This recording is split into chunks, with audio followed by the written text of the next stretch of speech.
महाभारत में कई ऐसे किरदार हैं जो न सिर्फ रहस्यमयी हैं बल्कि बेहद रोचक भी हैं। इन्हीं में से एक है जयद्रथ। जयद्रथ महाभारत का वो पात्र जिसके वध के लिए जहां एक ओर अर्जुन बेहद आतुर थे तो वहीं श्री कृष्ण ने भी अर्जुन का साथ देते हुए छल से उसके वध की योजना बनाई थी। कौन था जयद्रथ? जयद्रथ सिंधु देश का राजा और दुर्योधन का जीजा था। जयद्रथ का विवाह दुर्योधन की बहन दुशाला से हुआ था। जयद्रथ सिंधु नरेश वृद्धक्षत्र के पुत्र थे। वृद्धक्षत्र के यहाँ जयद्रथ का जन्म काफी समय बाद हुआ था और उन्हें साथ ही यह वरदान प्राप्त हुआ कि जयद्रथ का वध कोई सामान्य व्यक्ति नहीं कर पाएगा। उसने साथ ही यह वरदान भी प्राप्त किया कि जो भी जयद्रथ को मारकर जयद्रथ का सिर जमीन पर गिराएगा उसके सिर के हजारों टुकड़े हो जाएंगे। कैसे हुई जयद्रथ की पांडवों से दुश्मनी? कथा के अनुसार जब पांडव चौसर के खेल में दुर्योधन से हार गए थे तब उन्होंने 12 वर्ष का वनवास स्वीकार किया था। इस अवधि में पांडव द्रौपदी और माता कुंती के साथ वन वन भटक रहे थे। एक दिन जयद्रथ की नजर द्रौपदी पर पड़ी और उसने द्रौपदी का हरण कर लिया, जिसके बाद पांडवों ने उसे रोककर उसे युद्ध में पराजित किया और उसके वध करने को सज्ज हो गए।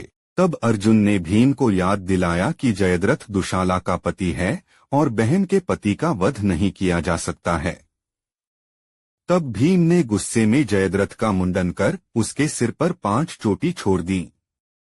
बस इस घटना के बाद से जयद्रथ पांडवों का दुश्मन हो गया और क्रोध की अग्नि में बार बार उनसे प्रतिशोध लेने की योजना बनाने लगा, जिसका मौका उसे महाभारत युद्ध के दौरान मिला।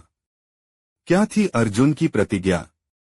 जब महाभारत युद्ध के दौरान अर्जुन पुत्र अभिमन्यु ने आचार्य द्रोण के बनाए हुए चक्रव्यूह में प्रवेश किया तब पांडव भी उसके पीछे पीछे प्रवेश करने के लिए दौड़े। ऐसा इसलिए क्योंकि अभिमन्यु को चक्रव्यूह में प्रवेश करना तो आता था लेकिन उसे भेदना नहीं।